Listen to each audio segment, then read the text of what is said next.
Salve Maria, boa noite, sejam bem-vindos.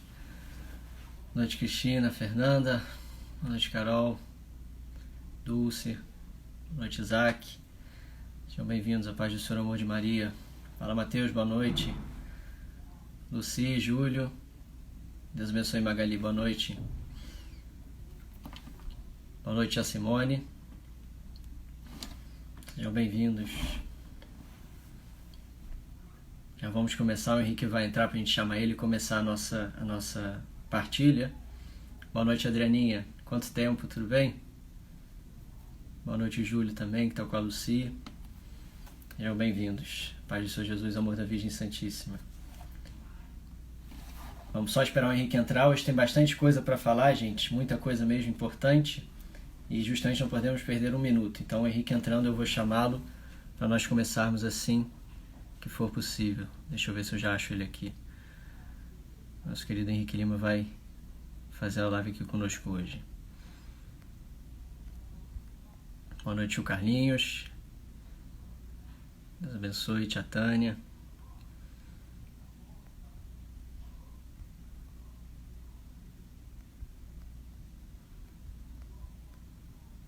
Boa noite, Matheus. Dá um beijo na Marina, viu, Matheus?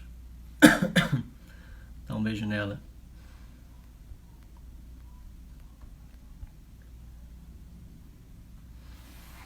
Só aguardando o Henrique, gente.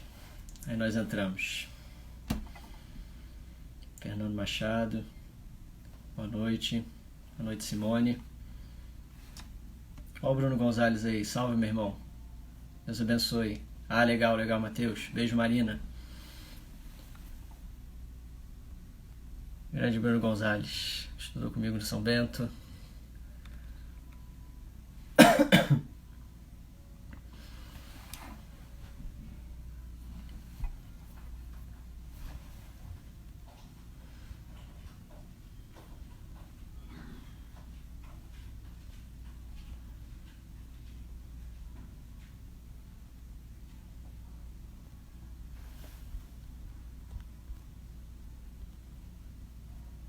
Ah, o Henrique chegou aqui. Vou chamar você, Henrique.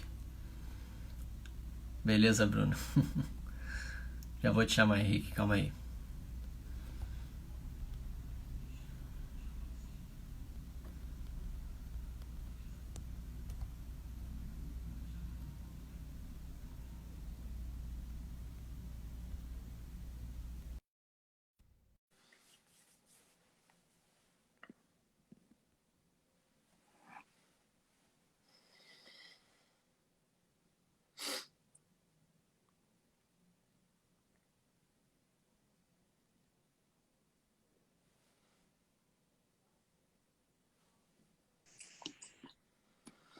Salve, Henrique. Boa noite. Olá, tudo bem? Boa noite. Tudo bem, graças a Deus. Que maravilha. Dá para falar sem fone assim ou é melhor por um fone? Olha, pra mim tá bom. Não sei se pro pessoal também. Se Então, alguém tiver com problema aí de... Acho que pra mim tá bom. Imagino que esteja tranquilo. maravilha, podemos seguir assim então. Maravilha. O Henrique, só vou fixar o tema aqui e a gente começa com uma breve oração e começamos, que é muita coisa para falar, né? Claro, vamos lá. Então só deixa eu fixar aqui o comentário. Pronto. Então boa noite a todos que estão chegando. Vamos iniciar com a oração, Henrique, aí a gente começa. Amém. Em nome do Pai, do Filho e do Espírito Santo. Amém. Vinde, Espírito Santo, enchei os corações dos vossos fiéis e acendei neles o fogo do vosso amor. Enviai o vosso Espírito e tudo será criado e renovareis a face da terra. Oremos. Ó Deus, que instruístes os corações dos vossos fiéis, com a luz do Espírito Santo, fazei que apreciemos retamente todas as coisas segundo o mesmo Espírito e gozemos sempre de sua consolação, por Cristo Senhor nosso. Amém. Santa Maria, Mãe de Deus, rogai por Rogai por nós. nós. São Pedro e São Paulo, Rogai por nós. em nome do Pai, do Filho e do Espírito Santo. Amém. Amém. Então, muito bem. Henrique, seja bem-vindo. Muito obrigado por ter aceitado o convite. Vai ser uma alegria ouvir você. E vamos lá, não vamos perder tempo, que é muita coisa, tá? Já estava falando com o Eu que Henrique, a gente agradeço. tanta coisa e profunda para falarmos e importantes, né, de serem ditas. Então vamos lá, as mentiras que contam sobre a igreja. Nós queremos começar, né, Henrique, falando para as pessoas a respeito de dois princípios que existem, que são fundamentais para o protestantismo e que é importante nós católicos entendermos para não sermos, né, enganados, não cairmos em armadilhas, né, por não conhecermos a nossa fé e não conhecermos a diferença que temos para os protestantes nessas grandes realidades. Então, vamos falar um pouquinho primeiro, Henrique, do somente a Bíblia, do sola fide. Só para explicar para as pessoas, eu vou querer que você fale, Henrique, só para introduzir. O protestantismo, gente, tem um princípio, né, que em latim é sola fide, que significa só a escritura. Basicamente, esse princípio é o seguinte: as verdades de fé nas quais nós cremos devem estar tão somente na Sagrada Escritura. Ou seja, o protestante confia, né, a sua fé, confia tudo aquilo que Deus revelou à Sagrada Escritura. Então, Henrique, começa falando para a gente um pouquinho de como é importante nós entendermos isso, né, para vivermos melhor nossa fé. É isso aí, Arthur. O que acontece é que os protestantes, eles inventaram, né, esse princípio, né? Parece que a igreja Eu foi falei uma sola só. fide, desculpa, é sola escritura. Sola Escritura. Não, mas É. o sola fide também né? Está implicado. Então, o que acontece é que eles pegaram esses três pilares aí, né? Sola Escritura, sola fide e sola gratia, e usaram como pilares de uma religião nova. Tá? A verdade é que a igreja foi uma só, ela já nasceu católica, isso é uma coisa que eu descobri. Para quem não sabe, eu sou, me apresentando também um pouco para vocês, eu sou convertido do protestantismo e eu cresci acreditando nessas coisas, tá? Que só a Bíblia tinha autoridade para determinar as verdades de fé, que a salvação é só pela fé, que não devemos considerar as obras, que só a graça é que deve ser considerada. Então, esses são os princípios que Lutero inventou, tá? 1500 anos depois, sendo que a igreja já nasceu católica, apostólica e romana. Ela se torna protestante 1500 anos depois, parte dela, né? A parte dela se separa e se torna protestante. Então, o que Lutero fez é simplesmente fundar uma igreja nova, que não é a igreja de Cristo, porque a igreja de Cristo já nasceu católica. Tá? Então,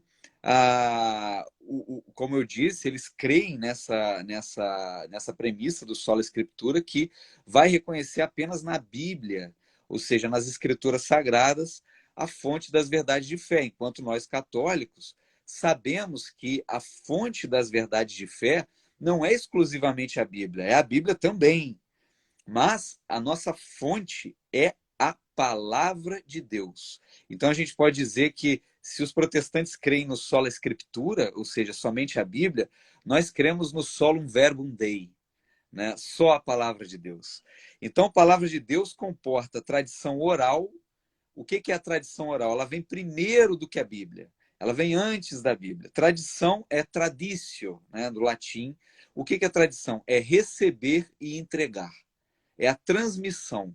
Você recebe um tesouro, conserva esse tesouro e o entrega às gerações seguintes, intacto. Você não modifica, você recebe, conserva e entrega. Tá? Eu lembro aqui do conceito jurídico de depósito. Tá? Inclusive a figura do depositário infiel. O que é o depositário infiel? Se ele tem um bem alheio em depósito e ele vende o bem ou depreda esse bem, ele é punível juridicamente, porque ele não foi fiel ao depósito. Então, é por isso que a Bíblia usa muito, em muitas passagens, a expressão depósito da fé. Né? Então, o que é isso? É a tradição que as gerações passadas de cristãos receberam, conservaram e nos transmitiram. Então, é assim que a igreja começa, com a tradição oral. Isso era feito oralmente. Tá? Não havia acesso à escrita, era uma tecnologia cara, trabalhosa. Pouquíssimas pessoas sabiam ler e escrever. Então, essa tradição oral, ela é divino-apostólica. Ela vem de Deus e vem dos apóstolos. Ela é divino-apostólica, revelada pelo próprio Deus, recebida pelos apóstolos e transmitida pelos apóstolos e seus sucessores. Tá? Então, ela versa sobre fé e moral, ou seja, ela diz respeito à nossa razão teórica e à nossa razão prática. Aquilo que nós cremos e aquilo que nós devemos fazer, fé e moral. tá? Então, essa é a tradição oral que depois foi consolidada na tradição escrita. O que é a tradição escrita? Estamos falando da Bíblia. Ela surge depois da tradição oral. Ela vem num segundo momento. E ela nada mais é do que a redução por escrito desta tradição que era passada oralmente no início. Tá? Então, a igreja é a autora da Bíblia. A Bíblia ela não nasce sozinha, ela não cai do céu sozinha, no colo das pessoas com zíper e tudo, né? Como diz o padre Paulo Ricardo. Né? Henrique, Diga. e aqui, desculpa interromper, mas é que de fato isso é. Veja, eu costumo pensar comigo, e por que não devemos falar isso, que, gente, quando nós falamos de só a Bíblia, entendam comigo, não vai ser difícil isso que nós vamos falar, que o Henrique colocou muito bem, né? A Bíblia não cai do céu. Vejam comigo. O argumento, eu costumo dizer, o Henrique, a respeito da questão do sola escritura, da sua Bíblia, é um argumento não é teológico, é histórico. Você não precisa de teologia para refutar esse argumento. Então entendam isso, gente. A história, os fatos históricos provam que isso é uma furada. Por quê? Quando você fala que a fé está somente na Bíblia, ou seja, as verdades reveladas brotam, e você tira dali a sua fé tão somente dos livros sagrados, você está dizendo que os primeiros cristãos não foram cristãos. Sabe por quê, gente? Porque quando Jesus morreu, não é que não tinha Bíblia, não tinha nenhum escrito do Novo Testamento. O primeiro escrito do Novo Testamento começa a ser redigido 20 anos depois, mais ou menos, que Jesus ressuscita. Vocês acham que os primeiros cristãos dos primeiros 20 anos, aqueles homens talvez mais santos que a história da igreja já viu, não eram cristãos porque não tinham Bíblia? Entenderam? Então, quando Jesus morreu, não tinha um escrivão, quando Jesus estava pronunciando seus discursos, escrevendo e falando: mestre, repete aí, o que você falou para o leproso exatamente, por favor? Não tinha isso. Tá entendendo? Não é verdade, Henrique? Ou seja, a Bíblia, o Novo Testamento não existia, gente. O último escrito do Novo Testamento, como foi escrito São João, né, foi perto do ano 100. E vocês não acham que é fácil, como o Henrique bem colocou, quem criou, no sentido de quem juntou os livros da igreja, porque Bíblia é isso, significa livros, no plural, quem juntou esses livros foi a igreja. Como o Henrique falou, não caiu do céu. Bíblia não dá em árvore. São 73 livros no nosso cânon. Na lista dos livros dentro da Bíblia que nós temos, são 73 livros. Quem discerniu quais eram esses livros? E eu acho tão gozado, né, o Henrique, o Código da Vinci de Dan Brown, né? Como se fosse uma grande descoberta. Olha, Dan Brown falou que a igreja rejeitou o apócrifo de Maria Madalena. Nossa, né? A igreja, claro que ela rejeitou o apócrifo, gente. A igreja discerniu, dentre os milhares de materiais, milhares de livros que existiam, quais eram os realmente inspirados por Deus. Quem fez isso? A Santa Madre Igreja Católica, com seus bispos. E sabe qual é o documento mais antigo que nós temos registrado do cânon completo? Vai ser só no final do século IV, em 382, o Decretum Damazi. Então, vocês imaginam se os cristãos dos primeiros 4 séculos deram a vida por Cristo, derramaram o seu sangue, não foram cristãos porque não tinham Bíblia, ou não tinham ainda ciência completa de quais eram os livros canônicos? Vejam se isso faz sentido. Né? Então, por favor, prossiga, Henrique, porque essa deixa de você falar que a Bíblia não caiu do céu é fundamental para as pessoas entenderem. Gente, Bíblia sem igreja não é Bíblia. Bíblia sem igreja não existe. Entendam isso. Exatamente. Quando a gente fala no credo, creio na Santa Igreja Católica, nisso está incluso que a gente crê na Bíblia. Você não fala no credo, creio na Bíblia. Você fala, creio na Igreja Católica. Por isso eu creio na Bíblia. Quem garante que a Bíblia é a palavra inspirada? A igreja. Exatamente, Arthur. E eu levei um choque, né? Quando eu comecei, eu sempre me interessei muito em pesquisar e tudo. Como eu te falei, a minha conversão à Igreja Católica, ela se deu pelo estudo. Eu comecei a estudar para contestar a Igreja Católica. E aí depois, com o avançar desse estudo, foi um processo que durou anos, eu descubro que a Igreja Católica, na verdade, estava com a verdade, né? E aí você se dá conta, estudando a história da igreja, de que nos primeiros séculos os cristãos viviam e morriam sem Bíblia. Né? Não, como você bem falou, o cânon leva tempo a ser consolidado e só lá no Concílio de Hipona, em 393, ou seja, final do século IV, tá? Nesse Concílio de Hipona, é que você tem a consolidação do cânon bíblico. Tá? Então, isso foi um longo processo, houve inúmeras controvérsias, entra aquele livro, não entra aquele livro, sai aquele livro, não sai aquele livro. Enfim, uma discussão que levou séculos, tá, entre os bispos até que se chegasse a um consenso sobre o cânon. Isso no finalzinho do século IV, né? Já bem depois do Édito de Milão. Então você tem aqui um contexto dos primeiros séculos, a chamada igreja primitiva, né, que os protestantes tanto falam e tudo mais. A igreja primitiva vivia sem Bíblia. Eles não tinham Bíblia embaixo do braço. Hoje você pega a Bíblia, né? Você pega a Bíblia e você carrega embaixo do braço, né? Quem propiciou isso aqui foi Gutenberg. Gutenberg é o Exatamente. inventor da imprensa. Então, peraí, Perfeito. se não fosse Gutenberg, não haveria protestantismo, né? Porque o protestante não poderia pegar a Bíblia e colocar embaixo do braço e ler, né? Na sua casa, na sua estante. A Bíblia era uma coisa gigantesca, eram pergaminhos que ocupavam uma biblioteca inteira, né? Então eram rolos e mais rolos, era uma coisa cara, pouco acessível, ninguém sabia ler. Então, como você vai dizer que a Bíblia é essencial para ser cristão, né? Ela é imprescindível, como dizem os protestantes, se os primeiros cristãos morreram, derramaram seu sangue em nome de Jesus Cristo, sem ter Bíblia embaixo do braço, né? Eles ouviam, né, as pregações, eles recebiam a tradição oral. Era isso que eles recebiam. Esse era o alimento dos primeiros cristãos. Então, nosso Senhor, Arthur, uma coisa que é eloquente também é que Nosso Senhor, ele nada deixou escrito e nem se preocupou com o registro escrito dos seus ensinamentos. Pelo contrário, ele mandou os apóstolos pregarem. Ele não mandou os apóstolos ide e escrevei. Ele falou ide e pregai. Ide e Exato, você pregai. vê que é antinatural o negócio, né? Como é que você começa uma fé sentado escrevendo que você tem a experiência de fé com o Senhor e depois você vai botar isso por escrito, na verdade? Ou seja, isso é um processo natural humano. Você começa como criança, você escuta, né? Aí depois você vai aprender a ler, vai aprender a escrever. Veja, a gente não está aqui, gente, desprezando, né, a Bíblia. Jamais. O Concílio Não, Vaticano nunca. II confirmou isso com toda a clareza na Dei Verbum. Olha, a Bíblia e a tradição são igualmente veneradas pela igreja. Mas não pode jogar fora a tradição, porque senão ela também perde valor, entendem?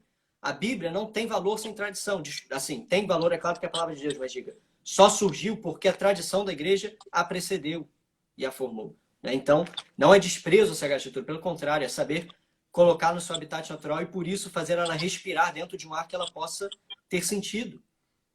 Né? Senão, não tem como. Exatamente. Exatamente. E o próprio Senhor, se isso fosse essencial, se o sola escritura fosse verdadeiro, né, ele próprio teria escrito os ensinamentos dele ou mandado escrever, em vez de pregar com a voz. Como é que você prega? É com a voz. É como você disse, Arthur, é antinatural. Tá? As relações humanas, elas se estabelecem por meio do contato, da presença física e do uso da voz. Né? É assim que uma criança aprende a falar, é assim que as pessoas se tornam amigas. Tá? Jesus não ficou isolado lá no deserto, se comunicando por cartas escritas. Nós teríamos hoje uma coleção de cartas de Cristo. Né? Ele não fez isso, ele entrou em contato com as pessoas, ele falava, ele pregava, ele se relacionava.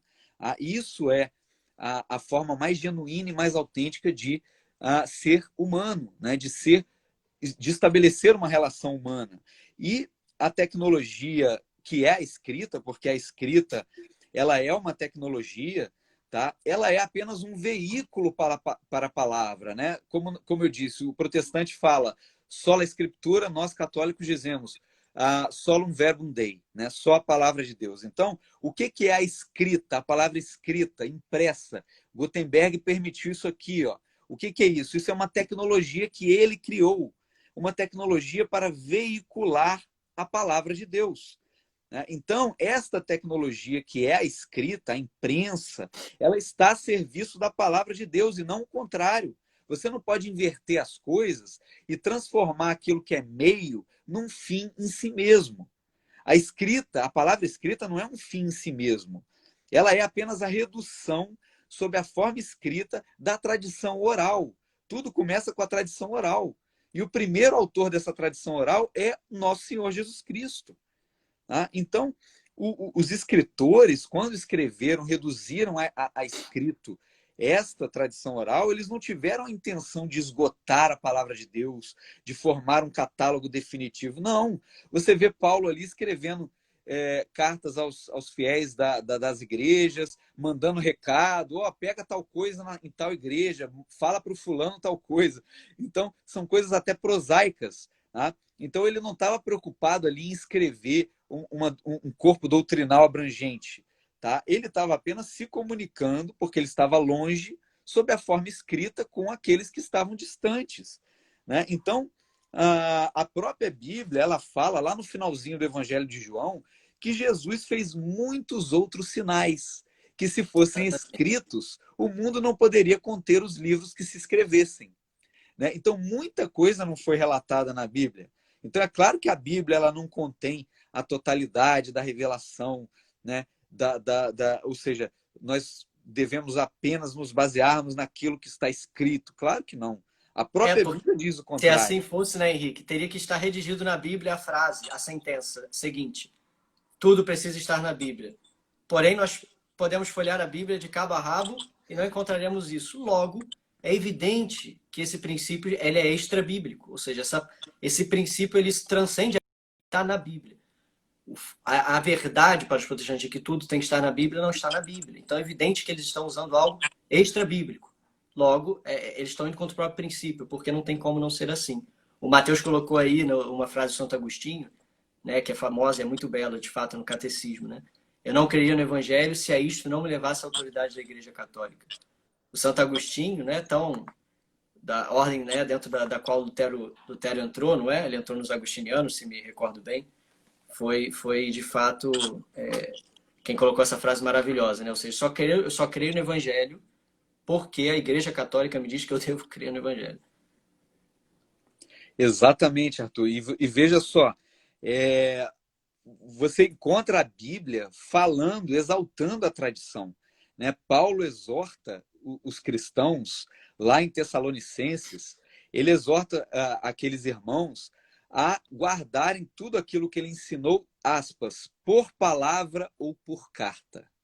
Né? Então, é palavra, é tradição oral, e é também escrita, é a carta que ele mandava. Né? Segundo a Tessalonicenses 2,15, a patrística exalta a tradição oral, antes do Édito de Milão, porque os protestantes dizem que a igreja se corrompeu com Constantino. Quando Constantino concede liberdade religiosa no âmbito do Império Romano, o que os protestantes dizem? Aí a igreja se vendeu para o império e se perverteu e se tornou católica. O que eu descobri estudando? Que a igreja não se tornou católica com Constantino, lá no início do século IV. Ela já nasceu católica. Tá? Você bem mencionou a carta de São Justino Mártir sobre a Eucaristia.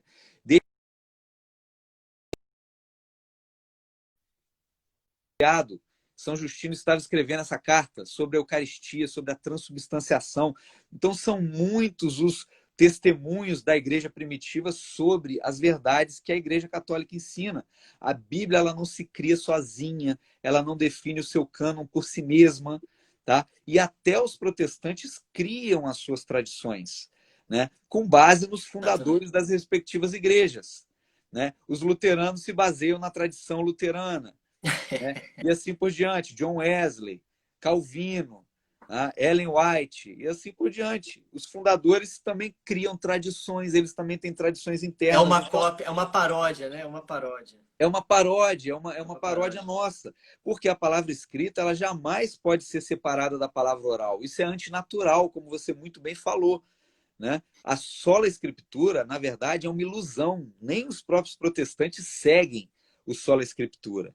Tá? Lutero, veja só que Lutero ele foi pérfido ao ponto de excluir da Bíblia certos livros, preferindo, né, o cânon lá dos judeus da Palestina e preterindo o cânon que era usado pelos apóstolos, que era baseado na Septuaginta dos judeus de Alexandria. Tá? Então, os apóstolos do Senhor usavam a Septuaginta, que continha os livros deuterocanônicos. Macabeus, por exemplo, é um livro deuterocanônico, que Lutero tirou da Bíblia. Tá? E os apóstolos usavam o cânon que tinha Macabeus. Tá? Então, como Exato. pode? Como que Lutero acredita na Igreja Católica para definir o cânon do Novo Testamento, mas do Antigo ele vai para os judeus, né? Que tem essa Exato. tese, né, de que ele teria se baseado num concílio judaico depois de Cristo, né? Existe essa tese, né, de que ele estaria baseado ali, né, no concílio de Jamnia, né? O Concílio de Mas Jamnia, sim. o Henrique, tá muito bom e daria assim, como para falar muito do Sola Escritura, né? Mas a gente vamos falar de outros assuntos também. Eu quero que você fale agora, por favor, para nós, do sola fide, do somente a fé, que é outro princípio que os protestantes têm.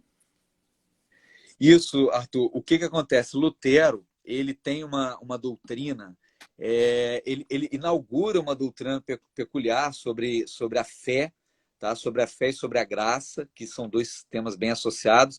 E a natureza, e o que ele diz em suma? Que a natureza humana, ela se tornou totalmente imprestável com a queda. Então, com a queda do homem, com o pecado original, a natureza humana passou a ser totalmente imprestável, não parcialmente, totalmente imprestável. Tá? Então, o que é a antropologia protestante? É uma antropologia pessimista, que acha que o homem não serve para nada, que ele está totalmente corrompido. Tá? Então, tanto que Lutero ele não fala de livre-arbítrio, ele fala de servo-arbítrio. Né? Ou seja, o homem ele é incapaz de fazer qualquer coisa boa. Qualquer coisa boa. Né? Então, ele tem o servo-arbítrio, ou seja, o juízo dele está escravo do pecado. E aí ele vai dizer que Jesus, Deus, né, ele nos justifica apenas exteriormente. Tá? Ele não apaga o pecado. Nós católicos acreditamos que o batismo remove a mancha do pecado original. Lutero vai dizer que não, que essa justificação ela só acontece do ponto de vista exterior, eliminando as consequências do pecado, mas não eliminando o pecado original. Não elimina o pecado original por ele mesmo. Né? Então, o que acontece para Lutero? Os méritos de Cristo eles são como um manto que encobre o pecado aos olhos do Pai. E aí o Pai não enxerga mais esse pecado que está em nós. Tá? Essa é a teologia luterana. E aí essa justiça de Cristo ela é aplicada pela fé unicamente. Tá? É uma espécie de persuasão consoladora. O fiel protestante ele se consola, ele se persuade daquilo. Eu estou justificado. Tá? Eu estou coberto com um manto, que são os méritos de Cristo, e o Pai não está enxergando o meu pecado, mas o pecado original continua ali. A desgraça do pecado continua ali. Isso é a teologia de Lutero. Né? E a salvação é só pela fé e nunca pelas obras. Tá? Tanto que ele queria tirar a carta de São Tiago do cânon da Bíblia. Chamava de Né? epístola de palha, né? Olha a ousadia que chega, né? Olha só. Então, é de uma ousadia imensa, porque ao ponto de querer eliminar uma carta, a carta de São Tiago, que é uma carta riquíssima. Por que isso? Porque para nós católicos, ele sabia que para nós a salvação, ela embora também seja uma graça divina, a igreja nunca afirmou que a salvação é conquistada pelo próprio homem. A igreja nunca afirmou isso. A salvação, para nós, também é uma graça divina. Tá? Então, de modo que ninguém pode comprar ou merecer a salvação. Isso não existe. Ou gloriar-se das obras e julgar-se merecedor da salvação. Isso não existe na Igreja Católica. Né? Então, se você pegar Efésios 2, o que São Paulo fala? Né? Fala lá que, sim, nós somos salvos pela fé, tá? Mas nós não ficamos só com a doutrina paulina, a doutrina de São Paulo, nós ficamos também com a doutrina de São Tiago, lá na carta de São Tiago, capítulo 2, 14 a 26. Né? O que se vê lá? Enquanto Paulo fala que nós somos salvos pela graça por meio da fé e que isto vem de Deus e não das nossas obras, tá? O que São Tiago fala lá na carta dele? Ele diz que ele não se contrapõe à doutrina de Paulo, ele completa a doutrina de Paulo. Ele não se contrapõe a Paulo. Tá? E aí o que ele diz? Ele diz que o homem abre aspas, o homem é justificado pelas obras e não simplesmente pela fé. Tá? Então, e aí ele acrescenta, a fé sem obras é morta. E aí ele diz, até os demônios têm fé. Né? Enquanto São Paulo fala da entrada na vida cristã, São Paulo está falando da entrada na vida cristã. Você adere à fé. Né? Conhecer a Deus para amá-lo e servi-lo. Ele está Exatamente. falando da entrada na vida cristã. E São Tiago está falando da perseverança na vida cristã. Então, enquanto São Paulo fala da entrada na vida cristã, São Tiago fala da perseverança na vida cristã, né? Ou seja, essa fé que é interior, é do intelecto, essa fé interior, ela necessariamente se exteriorizará sob a forma de boas obras. São duas faces da mesma moeda. A face interior é a fé interior que está gravada no intelecto, é infundida por Deus. E como esse fenômeno interior se exterioriza? Se exterioriza por meio de boas obras, né? Então é a mesma realidade. Exato. São Paulo fala de um lado da moeda e São Tiago fala de outro lado da moeda, mas é a mesma moeda, né? E aí, embora as obras contem para a nossa justificação no juízo particular, quando Deus nos julgar, quando Cristo, juiz, nos julgar no nosso juízo particular, a salvação ela continua sendo pela graça. Ninguém está dizendo que a salvação não é pela graça. A igreja afirma que é pela graça, ou seja, ela é gratuita, é pela graça, é de graça, né? Como nós diríamos. É um dom de Deus. Nós não merecemos a salvação.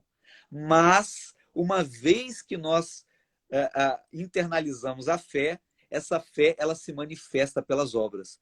E o que diz a carta de São Tiago? A fé sem obras é morta. E justamente ou seja, ela não se mostra. Exatamente, né, o que você colocou, né? Tem que se complementar Tiago com Paulo, né? Não dá para você escolher um lado ou outro, né? Não é um partido, um time, ou, né, Botafogo ou Flamengo, não, né? É a seleção brasileira, você tem que pegar todo mundo, é todo, né? Todo mundo é Brasil, né? Todo mundo é cristão, tem que pegar toda a Bíblia, não dá para escolher. E além disso, Tiago, você vendo em Roma, porque uma das passagens, né? O Henrique, claro que sabe, né? E poderia falar muito bem para nós, da passagem de Romanos 1,17, né? São Paulo lê aquela passagem, né? O justo viverá da fé. E essa passagem, de certa forma, abre os olhos de Lutero. Caramba, então o justo viverá da fé. Tudo bem, isso não é, como o Henrique muito bem colocou, isso não nega, né, para nós católicos que a fé seja, sim, necessária. Mas você não pode parar por aí. Essa fé precisa, como diz o próprio São Paulo, se o Lutero fosse honesto, ou pelo menos tivesse boa vontade, no momento que ele estava fazendo isso, ele veria que São Paulo, em Gálatas 5,6, fala que esta fé deve operar pela caridade. O termo em grego que São Paulo usa é agapés, né? Operar pela caridade. O amor ágape, ou seja, a fé que opera pelo ágape, pelo amor oblativo, pelo amor aquele amor que se doa. Uma fé que não opera por esse amor está morta. Ou melhor, está deficiente, não morta, mas deficiente. E Bento XVI fala exatamente isso. Esse amor, né? Essa fé que opera pela caridade, esse amor que é o amor ágape, né? O amor descendente, esse amor de doação, é um amor fundado sobre a fé e por ela plasmado. Ou seja, veja a ligação que há entre as duas coisas, né? A fé que plasma, que fundamenta este amor, e este amor que, de certa forma, externaliza, como a gente colocou, atualiza, faz com que essa fé, de fato, seja vivida, seja operada. A fé opera pela caridade, ou seja, sei lá, você tem um martelo na mão, né? Como é que seu martelo vai operar? Pela sua mão. Não dá para você ficar só com o martelo. Ah, mas o martelo é importante. Ele é o fundamento do seu trabalho na carpintaria. Mas se você não tiver a mão para operar o martelo, o seu martelo vai estar com algum problema, ele vai estar faltando algo para ele. Então, uma fé que não opera pela caridade, uma fé que despreza as obras. Que obras, Arthur? As obras, por exemplo, de misericórdia que a igreja nos fala. Dar de comer a quem tem fome, dar de beber a quem tem sede. Instruir, né, os ignorantes. Sepultar os mortos e tantas outras. A vivência dos deveres diários que a gente tem que cumprir. Tudo aquilo que nós temos que fazer na prática para externalizar a nossa fé. Senão a gente cai numa grande esquizofrenia, né, o Henrique?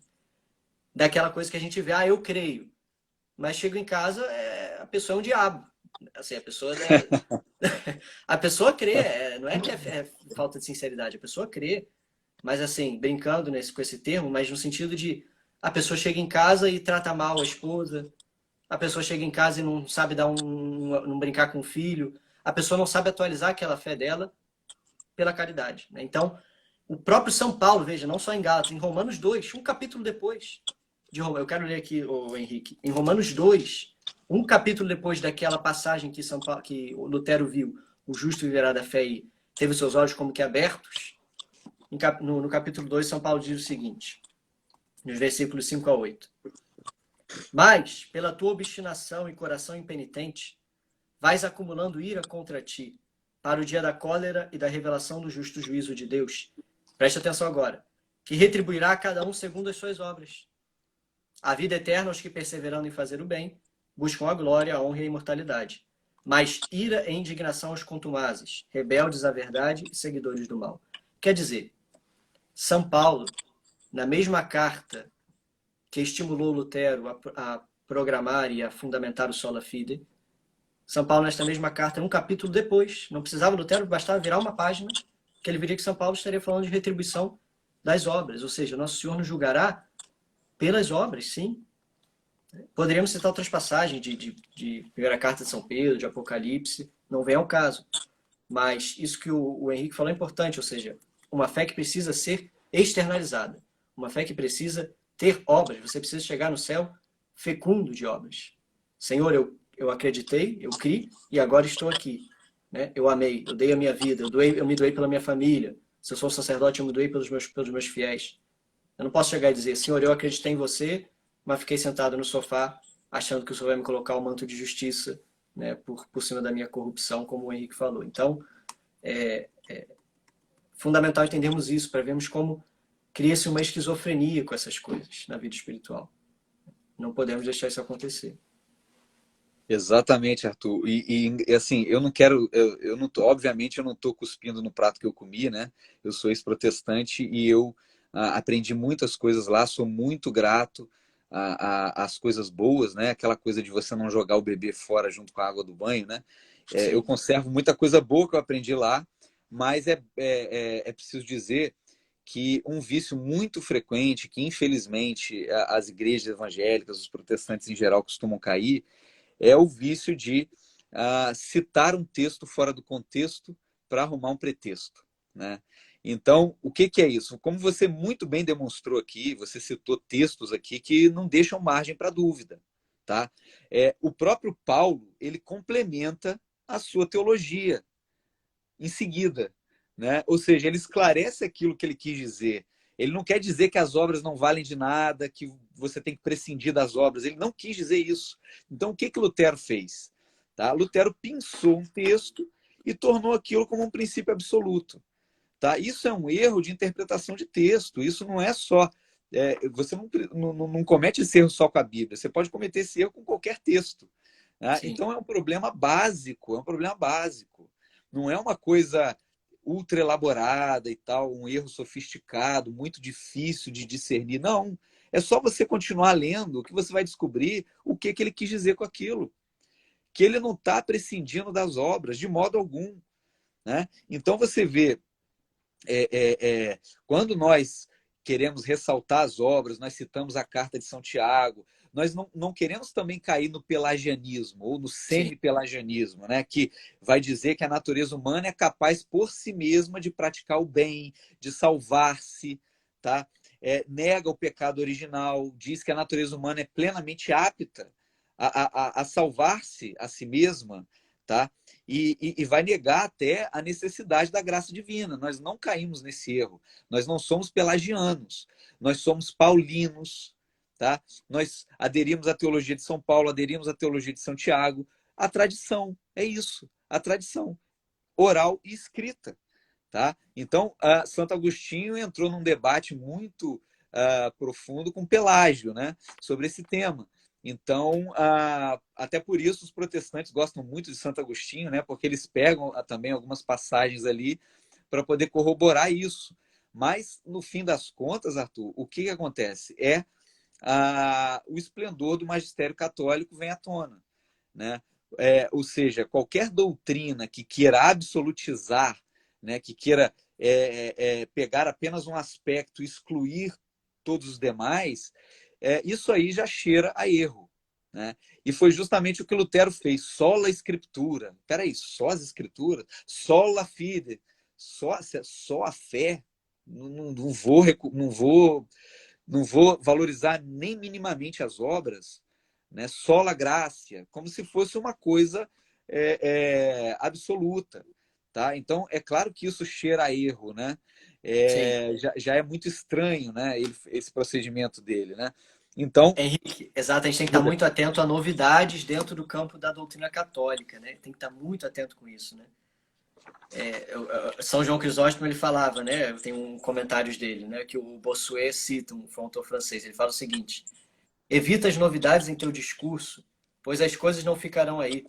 Uma novidade produz outra, e desviamos-nos sem fim uma vez que tenhamos começado a desviarmos. Quer dizer, como o Henrique bem colocou, você começou a cheirar coisa estranha dentro da doutrina católica, tipo assim, você escuta um pastor falar algo que machuca o seu ouvido católico, você começa a suspeitar. Continua amando o seu pastor, reza por ele, mas assim, fica atento, porque se você escuta algo que é inaudito pela tradição, ou seja, a tradição nunca defendeu, os santos nunca falaram, nunca chegaram perto de falar uma coisa dessa. Você escutou uma coisa que machucou o seu senso de fé católico, tem que ficar muito atento, né? Para não dar problema depois, porque, enfim, a questão de Lutero aqui é exato, não é criminalizar os protestantes. Os protestantes têm coisas muito boas, a igreja reconhece isso, né? O próprio amor que tem a palavra de Deus, a Bíblia, é muito maravilhoso, tem muita coisa boa dentro das igrejas evangélicas. Mas as consequências foram dramáticas quando Lutero se separou da igreja, né? Consequências sociais, consequências de guerra, né? Que não cabe aqui entrar. Mas, assim, tá muito atento, o Henrique falou, né? Cheirou estranho, não é bom. A, a, a tia Tânia minha tia Tânia tá perguntando se a igreja protestante não tem a Eucaristia. Você pode responder, ô Henrique, por favor? Então, o que acontece? As igrejas protestantes, não existe assim uma doutrina fixa estabelecida que vale para todas, né? Geralmente essa doutrina varia entre o que nós católicos acreditamos, em primeiro lugar, que, como está lá na carta de Santo Irineu, ano 130, eu não estou falando depois do Édito de Milão, não estou falando de Constantino, isso é 313. Constantino, Édito de Milão é 313. Eu estou falando de 130, igreja primitiva. O que São Justino Mártir escreveu? Nós cremos que quando o sacerdote pronuncia a bênção sobre as espécies, aquilo já não é mais pão e vinho comum, mas se transforma no corpo e no sangue de nosso Senhor, tá? Ou seja, a doutrina da transubstanciação, a Igreja Católica crê que o pão e o vinho não são pão e vinho comuns. Ah, como explicar isso? São Tomás de Aquino explica, né? Os acidentes permanecem, a substância muda, tá? É uma explicação metafísica que leva mais tempo, tá? Não é o objetivo aqui hoje, né? Mas existe uma explicação racional para isso. Por que você põe o padre põe a hóstia na tua boca e você continua sentindo gosto de pão, se na verdade é o corpo de Cristo? São Tomás de Aquino explica. Existe uma justificativa racional para isso, tá? Então, nós cremos, nós sabemos que aquilo não é pão e aquilo não é vinho. Aquilo se transforma, se transubstancia, ou seja, muda a substância de pão para a substância do corpo, muda a substância de vinho para a substância de sangue, tá? É o corpo, o sangue, a alma e a divindade de nosso Senhor que estão presentes ali na Eucaristia. Lutero rompe com isso e vai dizer que o pão é apenas um pãozinho bento. Tá? Aí tem a doutrina da consubstanciação, não é transubstanciação que é nossa. Aí a consubstanciação é o quê? A presença divina vem para o pão. Continua sendo pão, mas a presença divina vem para o pão e impregna o pão. Tá? Então você tem uma consubstância, ou seja, a presença da substância de pão e presença da substância divina, tá? Juntas. Isso é consubstanciação. Nós cremos que a substância do pão desaparece e dá lugar à substância do corpo de Cristo. Isso é a nossa doutrina católica, tá? Então, algumas igrejas protestantes vão acreditar nisso, nessa consubstanciação, outras vão achar que é só um símbolo, nem a consubstanciação mais existe, é uma espécie. Algumas vão acreditar que é um pão bento, o pastor abençoou, virou um pãozinho bento, tá? Como se fosse o pão de Santo Antônio, né? Outros vão acreditar que nem isso nem o pão bento só um símbolo. Eu conheço um pastor que me falou o seguinte: tanto faz, você pode fazer a Santa Ceia até com água. Não precisa Caramba, nem ter pão e vinho, pode ser água, porque é só um símbolo. Então é só uma pegou pesado. ocasião, é uma desculpa para você estar junto, para você conversar. e tal. É isso que é uma refeição, né? O banquete, aquelas histórias da teologia da libertação também, né? Então é isso que diz. Agora, eu advirto para uma coisa aqui, Arthur, é o seguinte, eu falei no início que nós católicos acreditamos na Solum Verbum Dei, tá? Você vê lá em 1 Timóteo 3,15, tá? Paulo dizendo que a igreja é a coluna e o sustentáculo da verdade. Ou seja, a Bíblia não diz que ela é a fonte de autoridade, a fonte da fé revelada. A Bíblia não diz que ela é, mas a Bíblia diz que a igreja é essa fonte. A igreja é a coluna e o sustentáculo da verdade. Diz São Paulo a Timóteo. Tá? O que isso quer dizer? Que essa tradição oral, essa tradição escrita, a que nós nos referimos aqui, ela é interpretada por quem? Pelo magistério da Santa Igreja Católica. É o magistério, por mandato do próprio Cristo, que interpreta essa tradição. Tá? Então, nós falamos de tradição oral, tradição escrita e magistério da Igreja, que é coluna e sustentáculo da verdade. Está lá na Bíblia dos protestantes. Então, quando eu me converti, vários trechos eu li e eu falei, como é que eu não percebi isso antes? Né? Como é que eu estava cego e não enxerguei isso? Cai Né? em E eu escamas, né? acho, Arthur, que isso até nos dá a ocasião de pular para o terceiro tópico, né? Exato, eu ia falar perfeito, você leu o meu pensamento, eu ia falar exatamente isso. Vamos para o papado romano, né? Porque também o tempo já urge. E só então respondendo, tio, o Henrique falou, né? Das várias, como não tem essa unidade doutrinal, como os protestantes podem divergir a respeito da Eucaristia, né? E não tem, então, Eucaristia porque eles não têm sacerdotes, eles não têm ministério ordenado, né? Eles não têm sacerdotes como a igreja, então não tem Eucaristia. Mas foi muito bom o Henrique colocado, né? A consubstanciação. E vamos então agora então para o papado romano, então, para o nosso próximo assunto. Pode começar falando se quiser, Henrique, já aproveitando a oportunidade. Então, Arthur, o que acontece? A igreja, o que diz o catecismo? A igreja, o nosso credo. A igreja é una, santa, católica e apostólica. O que quer dizer ser apostólica? Estar fundada sobre os 12 apóstolos, que é um paralelo com as 12 tribos de Israel, né? Mas isso é outro assunto. Estar fundada sobre os 12 apóstolos, infalivelmente mantida na verdade, verdade com V maiúsculo. Cristo é a pedra angular, tá? Cristo governa a igreja por meio de Pedro e dos apóstolos e seus sucessores. Quem são os sucessores de Pedro e dos apóstolos? O Papa e os bispos. Esses são os sucessores.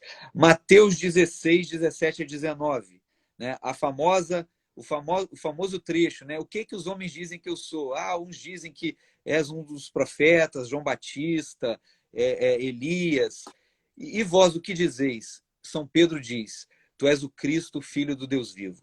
E aí o que ele responde, né? Tu és Pedro, e sobre esta pedra edificarei a minha igreja. Dar-te-ei as chaves do reino dos céus. O que ligares na terra será ligado no céu. O que desligares na terra será desligado no céu. Os protestantes dão interpretações malucas para esse texto. Tá? Vão dizer que tu és Pedro, e sobre esta pedra, que ele estava apontando para si mesmo quando ele falou esta pedra.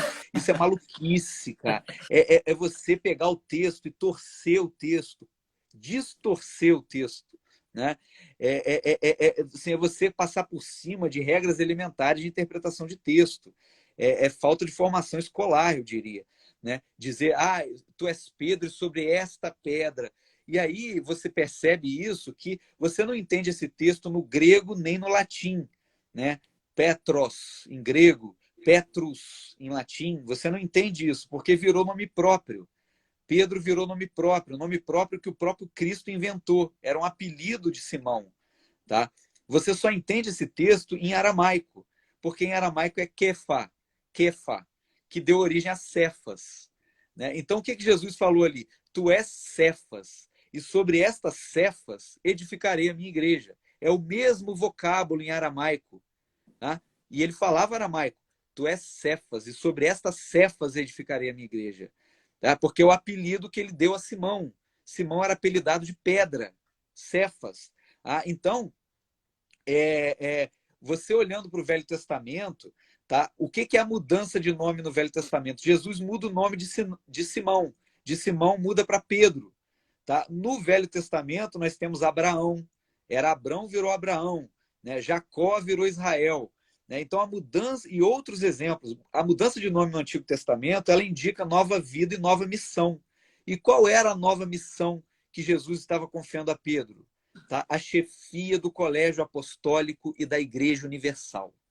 Esta era a missão que o próprio Senhor confiava a São Pedro quando lhe dizia essas palavras, né? Quando lhe prometia entregar-lhe as chaves do reino dos céus.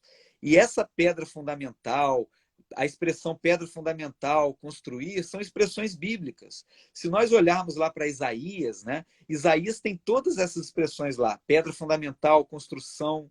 Os rabinos interpretavam, tá, essas passagens do profeta Isaías como se Abraão fosse o fundamento sobre o qual Deus construiria o mundo. Abraão como grande pai das nações. E aí você tem um paralelo com Pedro. Tudo que Jesus falava, você tem que olhar os paralelos no Velho Testamento. Ele está fazendo alusão a alguma passagem do Velho Testamento. Então, a alusão é aí. Tá? Então, Jesus, ninguém está negando que Jesus é o fundamento maior, ninguém é maluco de negar isso. A igreja nunca afirmou que Jesus não é o fundamento. Ele é o fundamento, ele é a pedra maior, ele é a pedra angular. Você tem dezenas de passagens dizendo que Jesus é a pedra. E você tem uma passagenzinha só em que a própria pedra chama Pedro de uma pedra menor. Eu sou a pedra maior, mas tu és a pedra menor sobre a qual que está sobre mim, sobre a qual eu edificarei a minha igreja. Entendeu? Então, é claro que Jesus estava se referindo a Pedro como o fundamento visível da igreja após a sua ascensão. Né? E as chaves que ele promete entregar a Pedro, né? Você vê a bandeira do Vaticano, que tem as duas chaves cruzadas, né? O poder temporal e o poder espiritual. Você vê que essa chave é o quê? Para abrir e fechar o reino de Deus. Né? Lá em Isaías 22, há também uma alusão a abrir e fechar. Tá? Você vê lá o profeta dizendo em nome de Deus ao rei Eliaquim, tá? Dizendo que as chaves da casa de Davi seriam entregues ao rei Eliaquim. Tá? E ele abrirá e não haverá quem feche, fechará e não haverá quem abra. Ou seja, ligar e desligar. Exato. É exatamente o que Jesus estava falando para Pedro. Né? Então, o que isso nos mostra? Aquela promessa que ele fez para Pedro em Mateus, edificar a igreja sobre ele após a sua ascensão, tá? E entregar-lhe a chave do reino dos céus, essa promessa foi concretizada lá em João 21.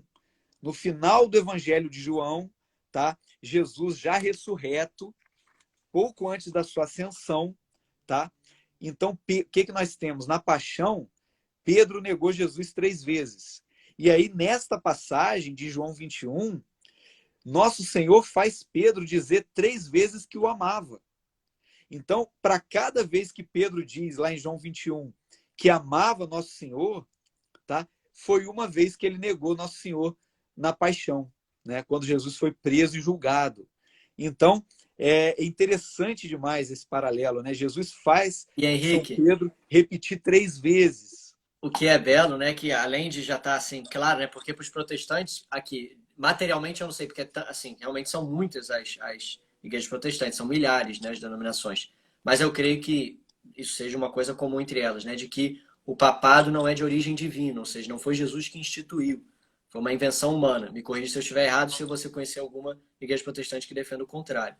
Então, o Henrique está falando exatamente isso. É o contrário. Jesus instituiu. Ou seja, Jesus é Deus, então é instituição divina. Ele instituiu o papado. Ele instituiu Pedro como esse fundamento da unidade, como o Henrique colocou. E tem uma passagem também muito interessante, Henrique. Eu queria só terminar a gente falando das imagens, mas antes de a gente passar para isso, que é em Lucas 22. Em Lucas 22, tem então o seguinte, né? Diz o seguinte. Quando Jesus reza por Pedro, olha que bonito. Ele fala assim: Simão, Simão, eis que Satanás pediu insistentemente para vos peneirar como trigo. Eu, porém, orei por ti, a fim de que a tua fé não desfaleça. Quando, porém, te converteres, confirma teus irmãos.